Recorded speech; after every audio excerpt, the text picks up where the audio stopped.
Hola, buenas tardes. Lo primero, gracias por asistir a esta conferencia y bueno, Jesús les va a presentar a los exponentes. ¿Qué tal? Muy buenas tardes. A ver, me pongo tu manilla aquí.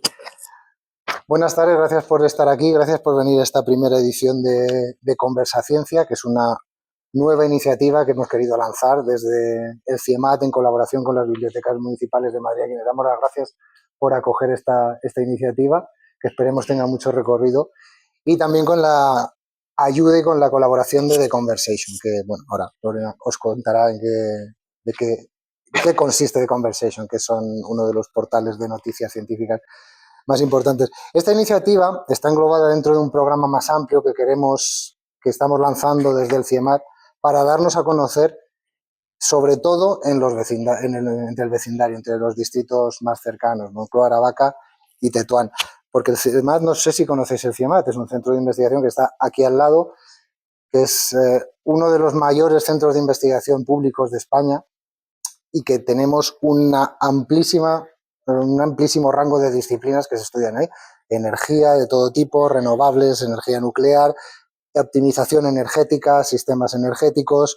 La parte de investigación básica de física de partículas y cosmología también es una gran rama de la que se trata ahí.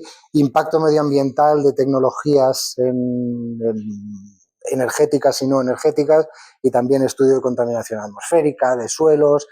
Y una de las ramas también más importantes y más punteras que se desarrollan en el CIEMAT es precisamente la rama de biomedicina.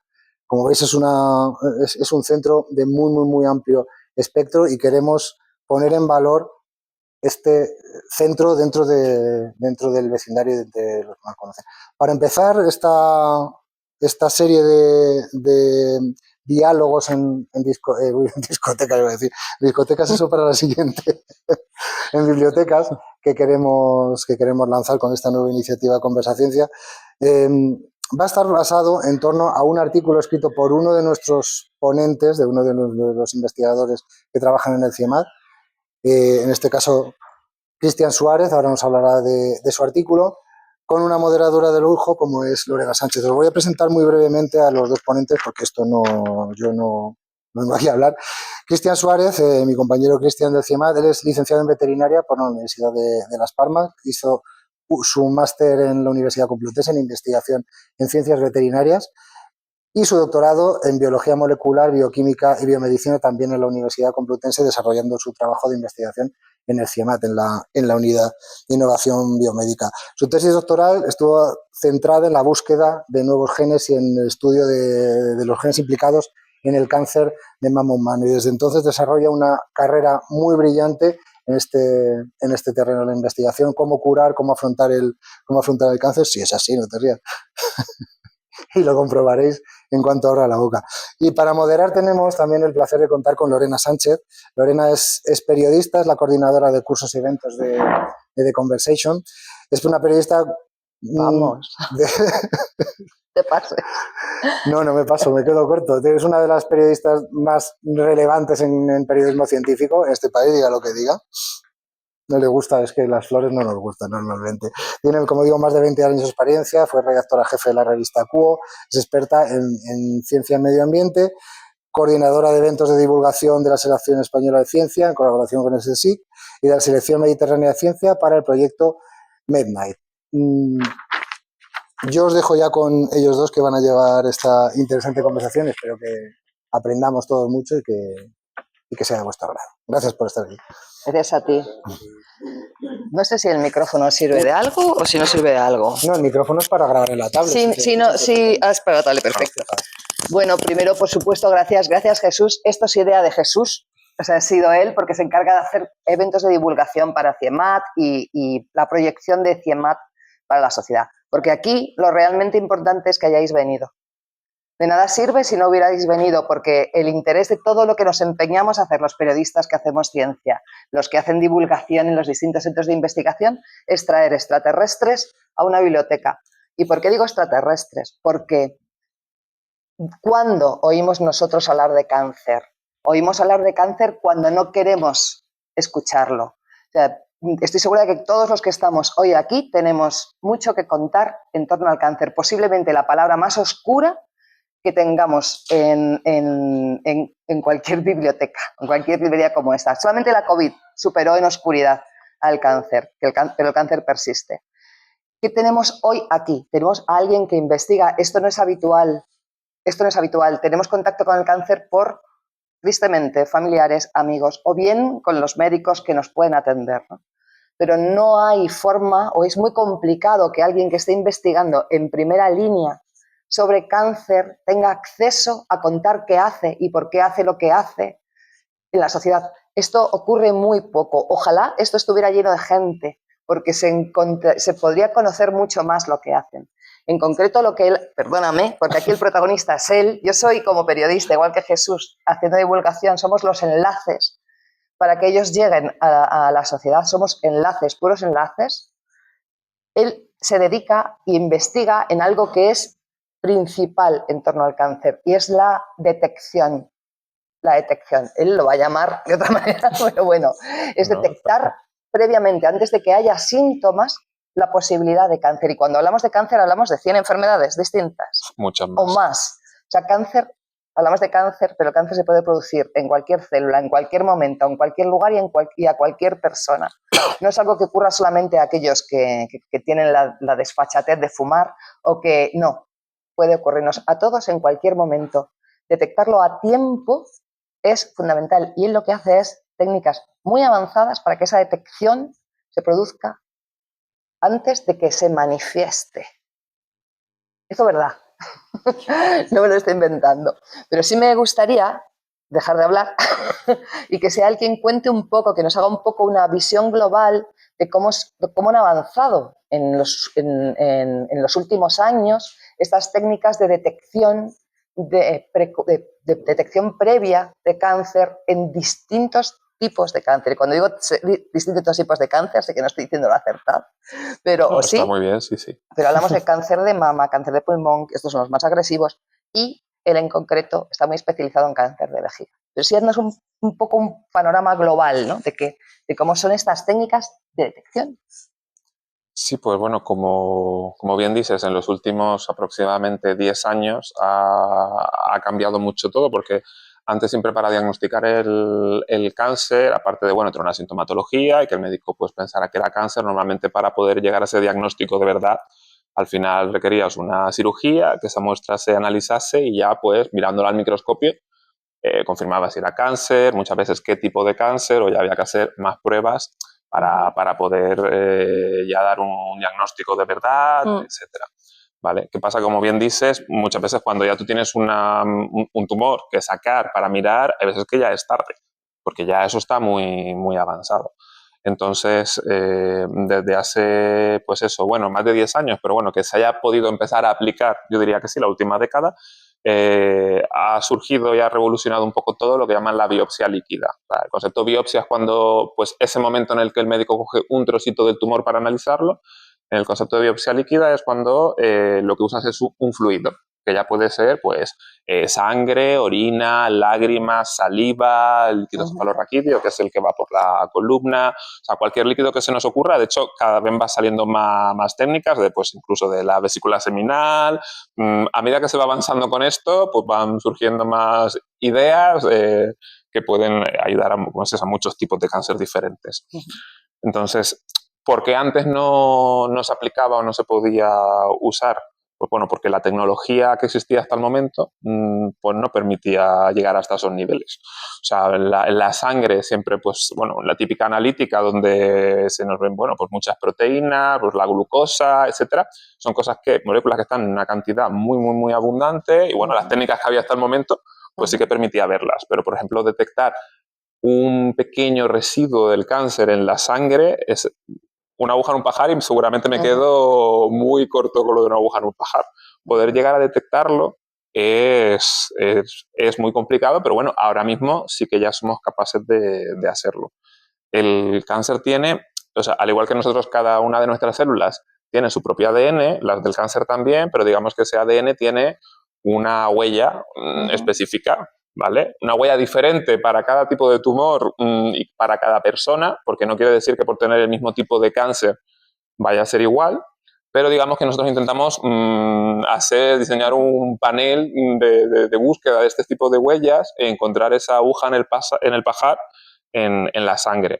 Entonces es intentar encontrar ese pequeña, cuando una célula tumoral se muere, que muchas veces pues nuestro sistema inmune está luchando con ellas o se muere porque mientras crecen, hay fragmentos de ADN que se liberan al torrente sanguíneo, ¿vale? Estamos hablando de una pequeña cantidad de ADN muy minúscula respecto a todo el ADN que hay en nuestro cuerpo, que es muchísimo, ¿vale? Poder localizar esa pequeña molécula suelta, independiente, y decir, vale, esta no es normal, no viene del resto de células, ahí hay algo que no debería estar. Entonces, luego es averiguar dónde, o muchas veces ya a lo mejor una sintomatología, o sirve mucho también, o sea, uno de los mayores potenciales que tienes, que muchas veces cuando te hacen una cirugía y te retiran un cáncer, hay muchos tipos de cáncer que desgraciadamente vuelven a aparecer en un porcentaje alto de los casos, a lo mejor al año, incluso a lo mejor a los 5 o 10 años.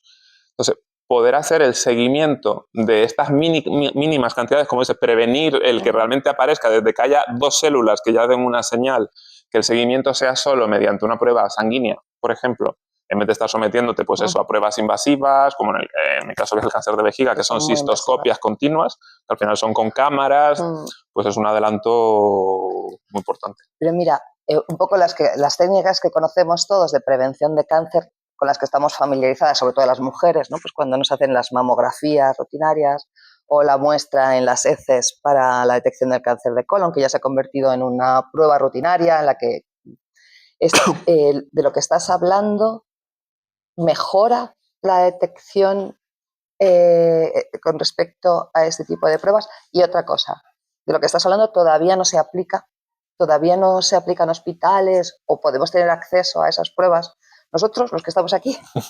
Bueno, lo de si mejora la detección con respecto a una mamografía o tal, sí, son técnicas muchísimo más sensibles. El de si se está aplicando ya, en algunos casos sí, para casos muy concretos, todavía no se aplica todo. Por ejemplo, en el caso del cáncer de pulmón o ciertos tipos concretos de cáncer de pulmón, ¿vale? No es lo mismo el cáncer de pulmón, digamos, entre comillas, típico de la gente fumadora. Hay gente que no ha fumado en su vida y de repente, pues, mala suerte, tiene un cáncer de pulmón. Pero eso suelen ser, digamos, suelen tener como un nombre y apellido, suelen tener unas características también genéticas que permite que, digamos, su detección sea más fácil. ¿Qué pasa? Hay algunos tipos de tumor que son muy parecidos entre sí. Por ejemplo, hay algunos tipos de cáncer de pulmón, justo poniendo este ejemplo, que si es lo que estás buscando, sabes qué buscar. Sabes, digamos, esta huella en el ADN, sabes qué ir a buscar y es más fácil detectarlo.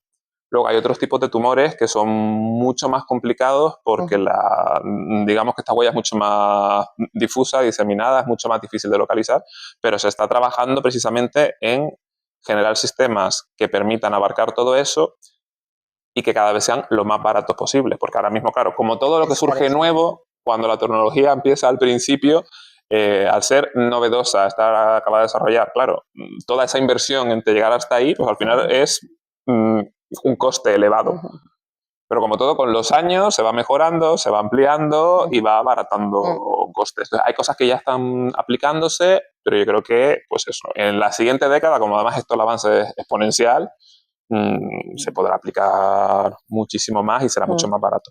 Y un poco lo has mencionado, pero me gustaría hacer hincapié. Estás hablando de coger muestras de cualquier fluido, es decir, de las lágrimas. Sí, hay estudios de lágrimas para cáncer relacionado con los ojos, o no solo cáncer. O sea, la biopsia líquida es cierto que el campo donde más está avanzando por necesidad es el cáncer, pero también se está aplicando a muchas otras enfermedades. O sea, otras enfermedades de los ojos que no sean solamente cáncer, sino pues, que sea gente que tiene problemas de lágrimas, de queratitis, o inflamaciones continuas del ojo. Lo estoy poniendo el ojo como por el ejemplo que has dado. Por la lágrima.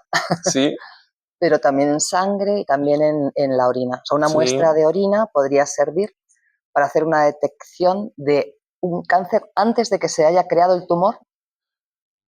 O sea, eso todavía depende, o sea, también depende de los marcadores.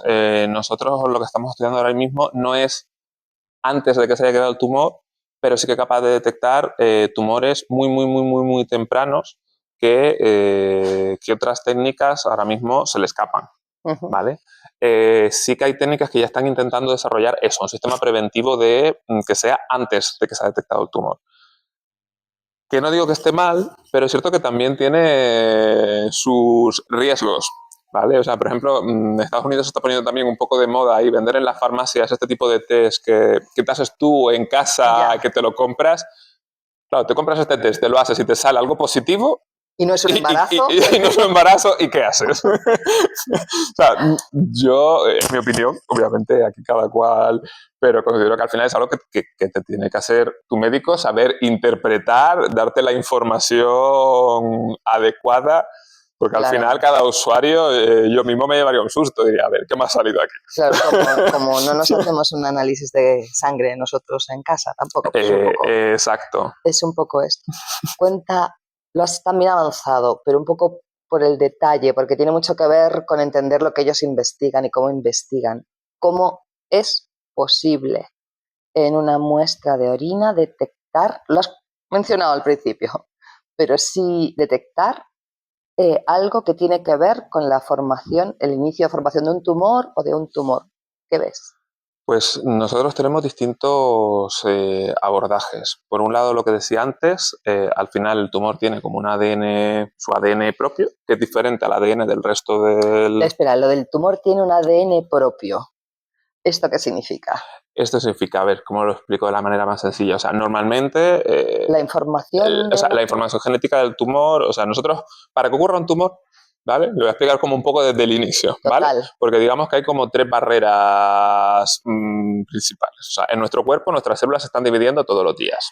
Al final, pues las células de la piel cambian constantemente, pero igual por dentro. Esas células se van dividiendo constantemente.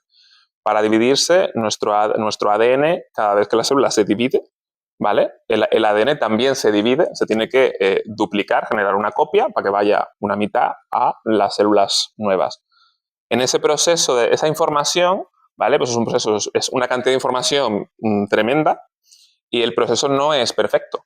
También ocurren errores. Es como si se escribiera, al final es una lectura, ¿vale? Es un mensaje escrito y hay veces que pues, una letra la escribe mal y escribe mal una palabra. Eso sería un poco como la analogía, que de hecho es bastante así, ¿vale? Es un sistema de escritura y escribe mal una palabra. Primer mecanismo de intentar corregir eso. Hay un mecanismo que borra lo que está escrito mal y pone la letra bien. En la mayoría de los casos funciona. Hay veces que este mecanismo, por lo que sea, falla. Segundo sistema, cuando eso falla, normalmente hay un mecanismo que le dice a la célula, oye, aquí hay un problema, esto no ha funcionado bien, y la célula tiene un mecanismo de autodestrucción, pero así literalmente, es un mecanismo de autodestrucción, se activa, la célula se suicida, pero así se quita de en medio y dice, yo no voy a dar problemas, y está fuera. Nuevamente, esto puede fallar, ¿vale? Y ahí la última barrera es nuestro propio sistema inmune. Cuando ya esa célula no ha tenido la señalización de decir me autodestruyo, pues va a nuestro sistema inmune y la destruye. Cuando esta última barrera escapa, ahí es cuando ya se desarrolla el tumor. Entonces esas células que ya tienen un error impreso empiezan a reproducirse. Exacto. Y nosotros lo que tenemos que buscar es ese error. Vale, ese error impreso, o sea, no es que tenga un ADN distinto al nuestro. No, exacto, igual lo estaba explicando de forma muy genérica, pero no, es eso, es tu propio ADN, pero que va, inicialmente, normalmente hay un error y ese error va dando lugar a otros errores. Como decía, hay algún tipo de tumor que con un único error es suficiente, eso es el caso sobre todo de los tumores infantiles, ¿vale? Normalmente suelen ser muy debidos a un único error. Suelen ser sobre todo, hay otros tipos, pero sobre todo tumores de tipo sanguíneo. Y eso solamente es un único error que da lugar a ese tumor infantil. Los marcadores de la analítica de sangre sirven para algo porque te hacen a veces y si no salir de aquí, bueno, pero sí que no, eso no. Sí, sé a lo que te refieres. Lo que pasa, precisamente se está intentando buscar cosas que sean más específicas. El problema con esos marcadores es que muchas veces, pues son inespecíficos y pueden indicar muchas cosas diferentes. O algunos de ellos, por ejemplo, por poner ejemplos de algunos que están relacionados con cáncer de mama o cáncer de ovario, muchas veces pues se ven alterados pues si estás en el periodo de la menstruación o si hay estrés o si pueden verse afectados por muchas otras cosas. Entonces, si realmente tú ves que va aumentando con el tiempo, a medida que te van haciendo analíticas, eso va incrementándose, ya ahí, claro, pero si solamente ves que ha subido un poquito y que luego en la siguiente está bien, pues claro, ahí el médico pues eso, pues te dice, bueno, esto es un poco así, pero claro, no es algo tan específico porque pueden variar por muchas otras circunstancias. Por eso muchas veces, pues, sí, entiendo perfectamente lo que dices. Bueno, sigo con con el proceso de lo que estáis detectando. Ya he entendido, el tumor se ha generado hay células que tienen un error y ese error es el que detectáis. Pero esas células no están solamente en el tumor, también están en los fluidos. O sea, cómo se desprenden, cómo llegan al fluido para que tú puedas detectarlo. Que puede ser que detectéis un cáncer de mama porque me has hecho un análisis de orina. Sí, exacto. Y de hecho, bueno, con la mamá estás trabajando mucho también con la saliva, Con sorprendentemente. la saliva, es verdad que la saliva no la hemos mencionado. Son lágrimas, saliva y orina. Sí, pues, a ver, como decía antes, hay muchas veces, aunque el tumor está creciendo y muchas veces se consideran que son células, digamos, inmortales, que son capaces de crecer y crecer y crecer, también hay un pequeño porcentaje que ya sea porque las ataca el sistema inmune o porque a veces cuando acumulan, de hecho, demasiados errores, ya llega un momento que es insostenible y al final sí que algunas de ellas acaban muriendo. Puede ser o porque acaben muriendo y entonces al romperse, ¿vale? Pues ese material genético, ese ADN, acaba yendo pues a la sangre o acaba yendo a filtrarse. Muchas veces pues todo lo que acaba en la sangre pasa por los riñones, pues ¿dónde acaba? Pues en la orina. En la orina. ¿Vale? O hay veces que incluso son mecanismos de las células tumorales, vamos a decirlo así, son muy listas, ¿vale? Y intentan, todo lo que intentas hacerles, ellas buscan por dónde ir. Y muchas veces mandan información a distancia. Las células son capaces de mandar información a distancia por la sangre para, por ejemplo, tienes un tumor de mama y manda información a distancia y a lo mejor la manda al pulmón para que allí crear un ambiente, digamos, que le favorezca. Es decir, voy a ir para allá, pero necesito que, pues eso, que el sistema inmune allí no me ataque. Y va mandando información. Parte de esta información puede llevar ADN y entonces, pues al final aparecer en otro fluido. Puede estar en la sangre, en la orina. Pues, la saliva al final también muchas veces actúa como sistema de desecho, donde eliminamos cosas y pues pueda ir también ADN de los tumores. ¿Las pilláis en el viaje o bien para el momento en que estamos desechándolas o cuando se puede producir una metástasis? De lo que hablabas era de una posible metástasis, cuando mandan información desde la mama al pulmón o desde el pulmón. ¿Es así? Sí, exacto. Ya cuando ya llega el momento de la metástasis, digamos ahí lo que se está haciendo también se considera biopsia líquida, pero ya más que a nivel de molécula, de ADN, ahora está avanzándose muchísimo las técnicas o refiriéndose a las técnicas para detectar esas células tumorales sueltas que van por el torrente sanguíneo, en la sangre, a lo mejor pues de cada 100.000 células en la sangre hay una célula tumoral. Claro, pillar esa una tampoco es sencillo, ¿vale? Entonces, pero bueno, pero las técnicas han ido avanzando mucho y lo que se está haciendo es sí conseguir esa una, no solo de diagnosticar, sino que también si las puedes conseguir cogerlas, aislarlas y tenerlas en el laboratorio, probar incluso directamente las terapias, es decir, es tu propia célula, puedes probar la terapia, ver si funciona y aplicar la terapia que mejor vaya al paciente. Vosotros en CIEMAT, en tu equipo de investigación, estáis desarrollando una técnica de biopsia líquida para un tipo de cáncer muy específico, que es el cáncer de vejiga. Y además tiene unas características, el cáncer de vejiga tiene unas características específicas sociales muy particulares. Si puedes hacernos una mirada, una revisión de por qué el cáncer de vejiga y ya después entramos en la tecnología que habéis desarrollado. Vale, sí. Pues el cáncer de vejiga, digamos, normalmente está como infravalorado, no se escucha tanto en comparación con el cáncer de mama, el de pulmón, el de próstata, que son así como los que al final siempre salen en todas partes. El cáncer de vejiga pasa ahí un poco desapercibido, pero por ejemplo, en España, o sea, no, el porcentaje de hombres y mujeres no es el mismo, afecta muchísimo más a hombres que a mujeres, como, depende del país, pero de 4 a 7 veces afecta más a hombres que a mujeres. Y normalmente, pues eso, se dan personas mayores, pero en hombres es el cuarto más importante, o el cuarto que más frecuentemente aparece en España, por ejemplo, ¿vale? Pero bueno, eso, como afecta a personas mayores, tal, bueno, en mujeres, por ejemplo, es un problema el tema de la cistitis, porque en las mujeres la cistitis es muy frecuente, mucho más frecuente que en hombres, y claro, el cáncer de vejiga es menos frecuente. Entonces es muy clásico que pues el médico originalmente lo que primero piense es, pues es una cistitis, hasta que ya descubren que no. Cuando descubren que no, tristemente muchas veces es ya demasiado tarde, ¿vale? En hombres sí que se piensa antes en que es cáncer, pero también normalmente, pues bueno, muchas veces da la cara tarde. El problema del cáncer de vejiga no es que cuando dé la cara ya sea muy malo, ¿vale? En el 75% de los casos, que es un caso bastante amplio, de primeras no suelen ser tumores muy malos. ¿Qué es lo que pasa? Los operan, los quitan, se pueden quitar bastante bien. El problema es que el 70% de esos que quitan, en un periodo de 1 a 5 años, vuelve a aparecer. Que el 70% vuelva a aparecer es un porcentaje altísimo. Eso no suele ocurrir con otro tipo de tumores, ¿vale? Es un porcentaje altísimo.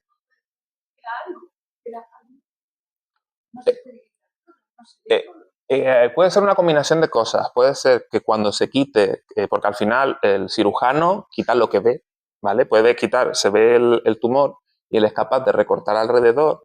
El problema del cáncer de vejiga, que aunque parezca mentira, es un órgano que al final todos los desechos de nuestro cuerpo pasan por ahí. Y aunque la gente no lo asocia para nada, por ejemplo, fumar es el principal causa de riesgo de cáncer de vejiga, es fumar, porque nosotros, todos esos desechos que se eliminan y van a la sangre, al final van al riñón y van a la orina. Entonces, todos esos desechos están acumulándose ahí de forma continua, generando daño, generando estos errores de los que hablamos.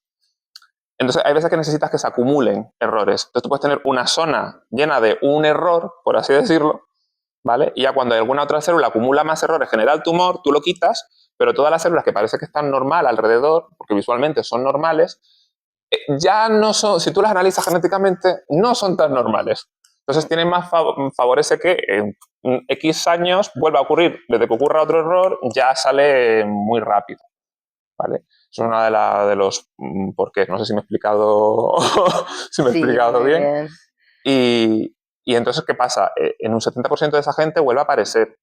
¿Cómo se hace actualmente ese seguimiento? Porque esos pacientes tienen seguimientos actualmente antes era de entre 5 y 10 años, ya se está alargando incluso a 15 años de seguimiento, ¿vale? Se hace por cistoscopia. La cistoscopia consiste en introducir una cámara por la uretra, por donde meamos, ¿vale? Hasta llegar a la vejiga y con una camarita el médico pues mira adentro y ve con sus ojos en la cámara si hay o no hay tumor. Bueno, nos pongamos en el caso de que te están haciendo eso 4 veces al año durante 15 años. Es muy doloroso, muy frustrante, no solo físicamente, también psicológicamente afecta muchísimo a los pacientes en la tensión de frustración, incluso de humillación. Entonces, hoy por hoy es el sistema que se utiliza. Y también para prevención se hacen pruebas. Ahora mismo, para el cáncer de vejiga no existe una prevención. Normalmente, cuando llega un paciente de cierta edad Cuando de cierta edad estamos hablando a partir de que de la media. La media del cáncer de vejiga son unos 65 años. 65 años. Pero puede ocurrir desde los 40 y pico, incluso con 20, si tienes mala suerte, es mucho más raro, no es nada habitual. Pero la media son unos 65 años. O sea, la media de esperanza de vida de la población ahora es mucho más elevada que hace 50 años. Pues estamos ante un caso en el que no hay una prueba que pueda prevenir. No, ahora mismo no hay ninguna prueba de inicial. O sea, no es como en el cáncer de mama o en el de colon que comentabas tú antes, que ya a partir de una cierta edad pues te van haciendo pruebas anuales o periódicas o van distanciando en el tiempo porque pueda aparecer. En el cáncer de vejiga no. Lo que ocurre es que, por lo que decía antes, normalmente el síntoma clásico es que tengas presencia de sangre en la orina.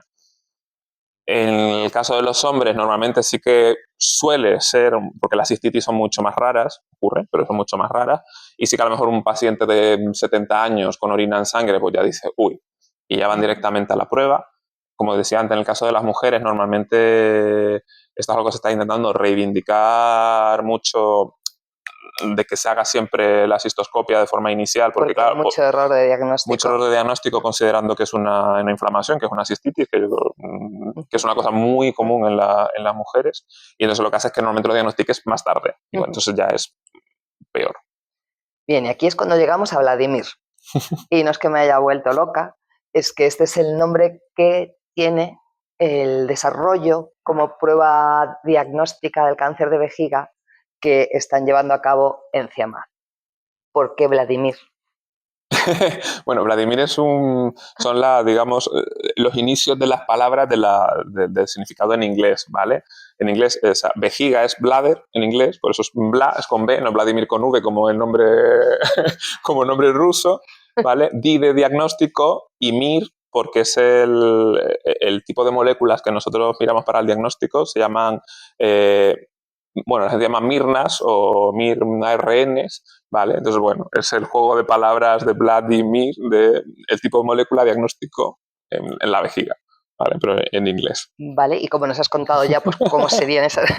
Sí, la verdad es que os ha cuadrado perfecto, Vladimir. Entonces, mi compañera Marta, que un día, esta historia a mí siempre me hizo gracia, porque un día llegó por la mañana y me dijo, he tenido un sueño. Esto fue literal así. Me dice, he tenido un sueño. Vladimir. Y le dije, ¿me explica? ¿Me explicas esto? Es maravilloso. Es un nombre inmortal.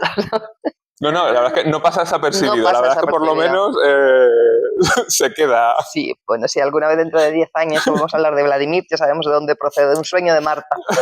No es otra cosa. Bien. Cuéntame, ¿en qué momento estáis con el desarrollo de Vladimir? O sea, entiendo que ya habéis tenido los primeros resultados con moléculas que habéis encontrado relación con el cáncer de vejiga. Sí. O sea, todo esto, o sea, digamos, nosotros partimos desde muy atrás. Esta investigación lleva, pues ya desde 2015, y nuestra primera abordaje, digamos, era ver qué tipo de moléculas eran las que más información nos podían dar, cuáles eran más estables, podían tener mejor diferenciación entre un paciente y otro. Entonces fue nuestro primer abordaje. Decidimos qué moléculas queríamos ir a estudiar. En este caso no es ADN, ¿vale? Es una molécula parecida al ADN, pero mucho más pequeñita, ¿vale? Y son estos microRNs o mirnas, y decidimos ir a estudiarlos, y empezamos, digamos, por ahí, para ver si éramos capaces de diferenciar o no. Y para una gran sorpresa positiva nuestra, a medida que fuimos avanzando, pues ya en el año 2019 obtuvimos unos resultados muy buenos, y dijimos, oye, pues esto promete, vamos para adelante, y nos hemos dedicado a ello. ¿Dónde estamos actualmente? Pues yo actualmente, a través de la... Un inciso para entenderlo. Entiendo que vosotros tenéis muestras de orina de personas con cáncer de vejiga, y ahí y en esas muestras es donde tratáis de encontrar esas moléculas. Realmente fuimos un poco, o sea, realmente tuvimos que ir más atrás. ¿Más atrás? Sí, o sea, antes de poder ir directamente a la orina, lo que nos fuimos fue directamente al tumor. Vale. Nosotros nos fuimos directamente al tumor y comparamos muestras de tumor y muestras de una vejiga sana. Intentamos buscar qué había de diferente en este tipo de moléculas, ¿vale? Encontramos muchísimas, fuimos ahí acotando, nos quedamos con unas 34, y de esas 34, ¿vale? Antes de podernos pasar a la orina, digamos que tienes que porque claro, tú lo pruebas en un grupo de tumores y en un grupo de vejigas. Fue suerte, fue casualidad, era diferente porque las vejigas y los tumores que cogiste, o realmente eso es así.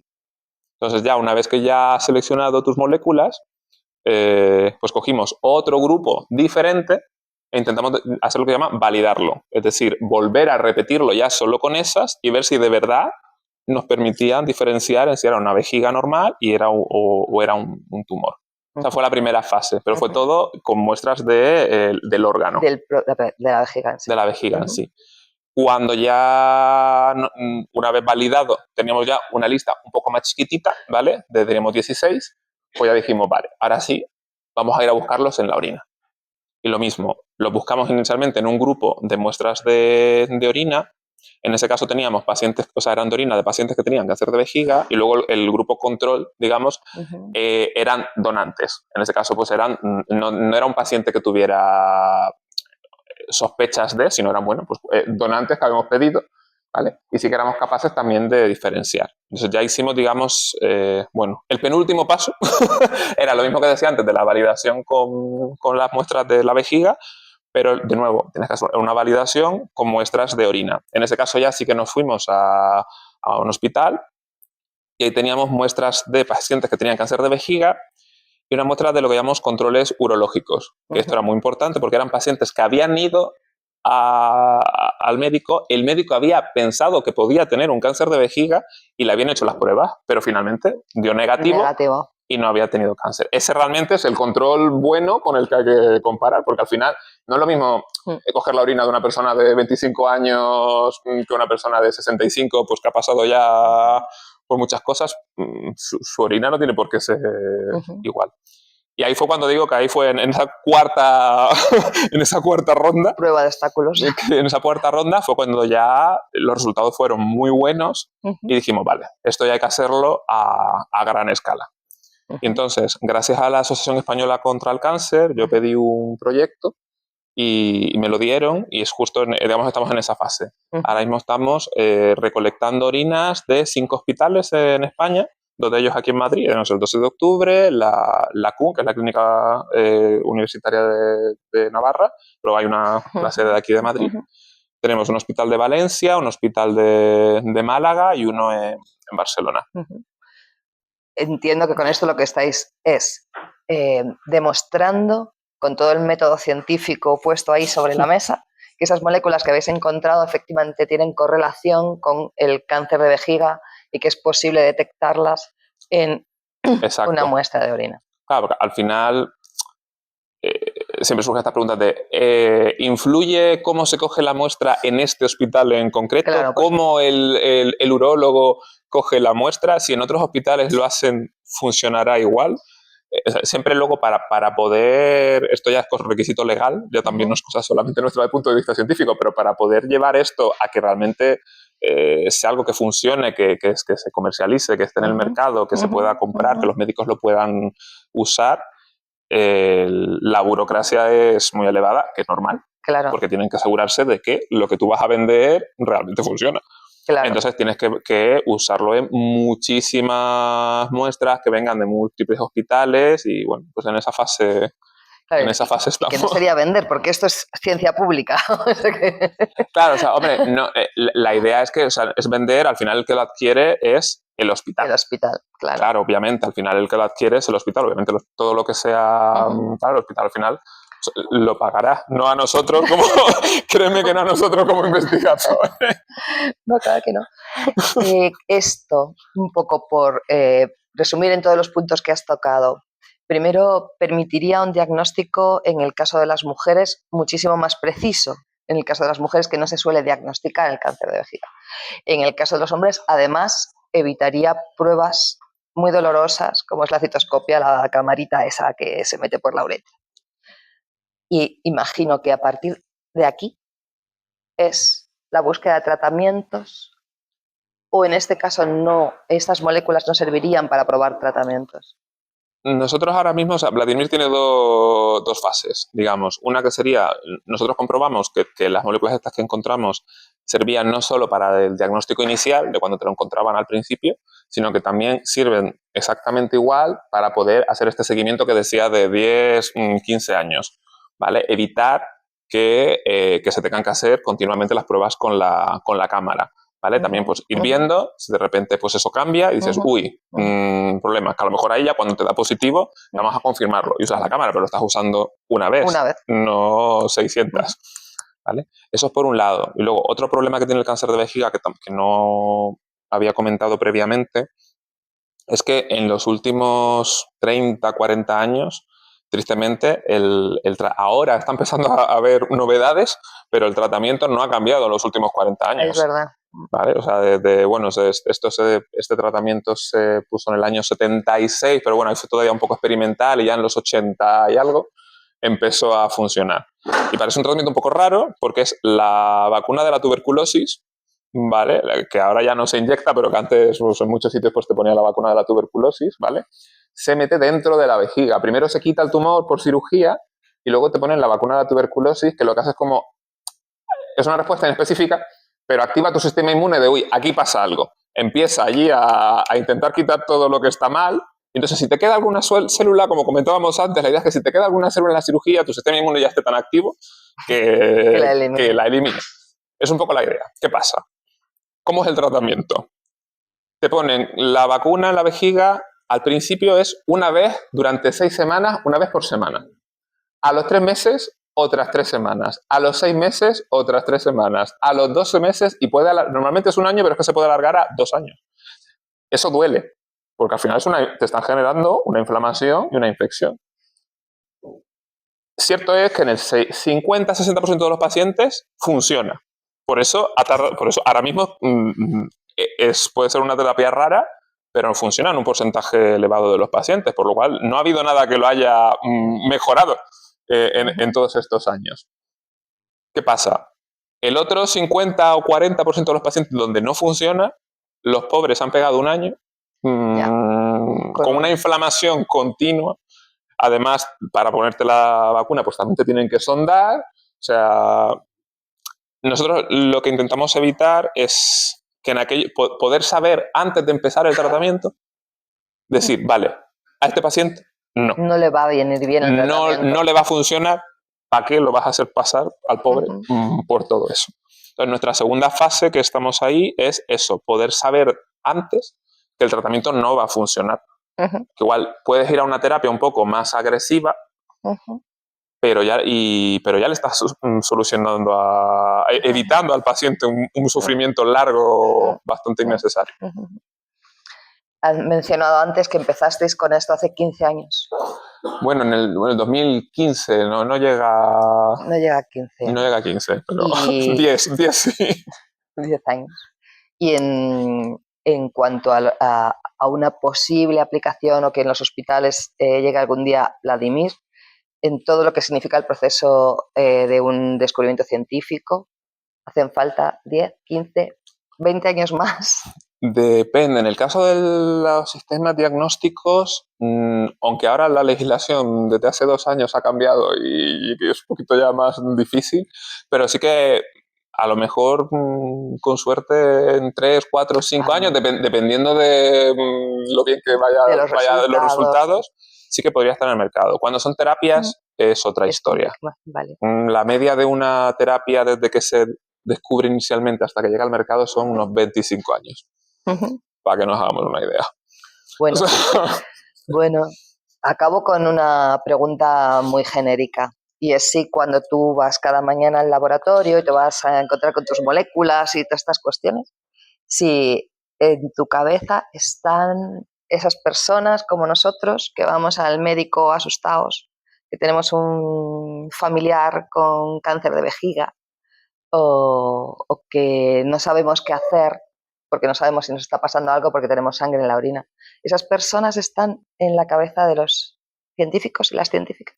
Pues sí, es que es el objetivo. O sea, es pensar, y de hecho nosotros trabajamos muy en contacto con los médicos y de hecho con la Asociación de Pacientes a través de la Asociación Española contra el Cáncer, que de hecho tiene una de las sedes aquí al ladito, que es impresionante ver todo lo que hacen. Y es muy importante ver, digamos, la realidad porque muchas veces si tú estás ahí, digamos, en tu laboratorio encerrado, tú puedes tener una idea muy buena o una idea de decir, uy, pues igual si diferenciamos esto de esto va a ser estupendo, y luego se lo preguntas al médico y te dice, mira, da igual, porque aunque tenga esto y tenga esto, el tratamiento va a ser el mismo, le vamos a hacer exactamente lo mismo. ¿Para qué quiero yo una prueba que haga eso? No me sirve de nada. Entonces, es muy necesario tener ese contacto directo con el médico y con el paciente, porque al final la opinión del paciente también es muy importante. Pues si al paciente hay una prueba que muchas veces necesitas su consentimiento. O Si una prueba que no le convence, que no se la quiere hacer y tal, ¿para qué llegas hasta ahí? Si el paciente Sí, no va a querer. Y yo te digo, mira, mi grupo se dedicó durante muchísimos años al cáncer de piel y como anécdota también, como lo del sueño de Marta, el cambio, el salto al cáncer de vejiga, que es igual sí que fue hace, no sé, 18 años o algo así, fue porque el padre de la mujer de mi jefe tuvo un cáncer de vejiga.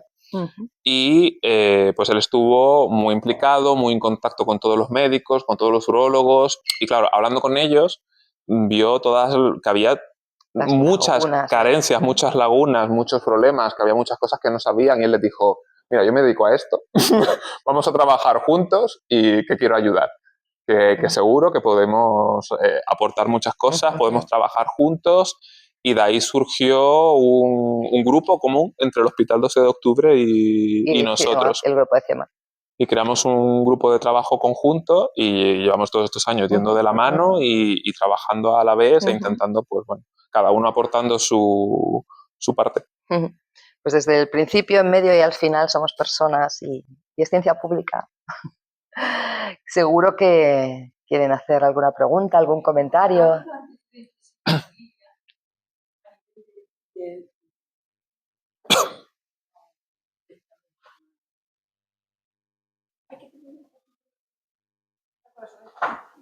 A ver, depende del tipo de cáncer. Hombre, siempre, quiero decirte, si tenemos dudas o si han habido antecedentes, pues siempre estar alerta está bien. Y ante el mínimo, pero siempre es mejor ser precavidos, no a lo mejor por nada, pero si realmente ves algo que es fuera de lo normal, ir al médico y consultar siempre es lo mejor que puedes hacer. Es cierto que no depende del tipo de cáncer, no todos los tipos de cánceres tienen por qué tener antecedentes familiares o porque, de hecho, por ejemplo, el cáncer de vejiga, en este caso, por poner ejemplo, no es nada, no hay un componente familiar a priori que se sepa, ¿vale? O sea, no tiene por qué, porque lo haya tenido un familiar, no quiere decir que sí. Hay un pequeño, por ejemplo, en el caso del cáncer de mama, entre un 10-15% de los casos sí que son de herencia genética, pero es un 10-15%. Tampoco quiere decir que por eso. Cierto que si normalmente, si por ejemplo tu hermana o tu madre ha tenido un cáncer de mama y cuando le han hecho las pruebas han visto que hay un componente hereditario, que eso ya lo suelen ver, eso suele decir, díselo a tu familia para que esté alerta, desde que veas el mínimo, notes lo mínimo raro, tal, ya ahí sí. Pero normalmente cuando eso ocurre, a ese paciente suele decir, oye, hay un componente familiar, alerta a tu familia, que esté pendiente, que lo sepa. Si no, no suele ser el caso. Si no, pues es tristemente mala suerte al que le toca, que nos puede tocar a todos.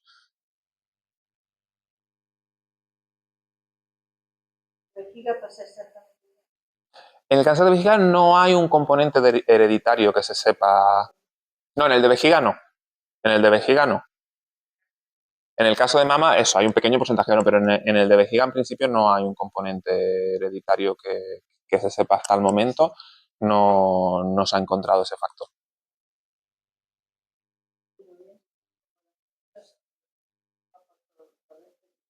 En la saliva eliminamos también algo negativo si se transmite a otra persona que ha habido un intercambio salivar y tal. No, eso no existe, no, porque lo que o sea, no es que vaya la célula ahí negativa, tumoral, sino es como un desecho, es como la célula se muere, se rompe y esos cachitos, por así decirlo, es lo que tú acabas eliminando por la saliva, pero no está el tumor ahí, ni está la célula, ¿vale? En los humanos, porque en animales sí que existen casos concretos, los humanos el cáncer o sea, lo que es el cáncer en sí no se pega, no es contagioso. Otra cosa es que haya ciertos tipos de virus que puedan ser contagiosos que cuando lo pillas pues puedas tener, por ejemplo, como el papiloma, que es un clásico ejemplo, es un virus el que lo produce y sí, pues te puedes contagiar del virus. Pero lo que es un contagio directo del tumor de una persona a otra, eso en humanos no ocurre. No, tampoco, por el contacto tampoco. O sea, pues somos muy diferentes, cada persona es diferente. Tu sistema inmune detecta que esas células, o por mucho que haya un contacto demasiado directo, que esas células no son tuyas. Y directamente se elimina. Las elimina. Eso en personas no ocurre. En perros sí que había un caso bastante anecdótico de un tumor que se transmitía por contacto, pero bueno, como era muy fácil de detectar, prácticamente ya está erradicado, pero sí que existió durante muchos años, así como curiosidad. No, era transmisión sexual. Pues hemos traído, que ha traído Jesús, un precioso microscopio para ellos. Todavía me estoy peleando con él un poco. Porque... ellos ven muestras permanentemente con telescopios. Telescopios. Con telescopios más la rama de Jesús, la mía. Con microscopios mucho más avanzados que esto. Es una muestra de sangre, la muestra que han traído. Y me decía Cristian antes que lo que ellos ven, comparado con lo que se ve aquí, esto es un camión en cuanto a tamaño, muchísimo más grande de lo que ellos son capaces de ver. Pero no sé si alguna vez si les apetece ver cómo es una muestra, cómo ven una muestra de sangre y cómo se ven leucocitos, pues si se pueden pasar por aquí. Cristian está intentando enfocarlo y lo podemos ver. Porque sí, pero esperamos que haya más. Es el primero. Yo creo que va a ir animándose más gente. Contadlo de boca a boca, que no se transmite nada. Si os ha gustado y queréis ayudarnos a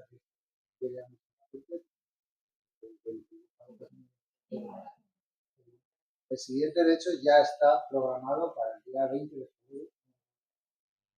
Aquí también, habéis notado. he conseguido que se vea algo. Las temáticas que se tratan en el CIMAC son variopinto. La del próximo 20 de febrero no tiene absolutamente nada. Una de las a las 6:30. Intentaremos mantener este mismo horario los jueves. Hasta me apunto. El tema es un tema que en principio puede parecer raro o no relacionado, pero que no tiene una parte muy fuerte, una línea de estudios sociales, estudios de la percepción de la ciencia. Y va a ser la temática va a ser muy interesante, porque va a ser ver cómo estamos abordando desde la ciencia y desde la perspectiva de la ciencia los bulos, la desinformación y todo esto que nos está rodeando últimamente. Entonces, va a estar con nosotros la responsable de la unidad de tecnología y sociedad. Va a ser muy interesante. Gracias por venir y gracias, Cristian, por tu tiempo. No, de verdad, muchas gracias. Muchas gracias por venir. Yo creo que al final lo que hacemos es para la gente y para la sociedad y yo entiendo que la gente tiene muchas dudas respecto, como decía Jesús, pues hay mucha desinformación o demasiada información contradictoria que te llega por aquí y por allá y no sabes qué te crees o contada de aquella manera, sensacionalismo varios. Claro. Nos vemos en la próxima. Sí, sí, muchas gracias. Ay. Tú no sé cómo va. Ah, bueno. Sí, claro, bueno, eso hemos traído. No se ve muy bien, pero podemos mirar un poquito los...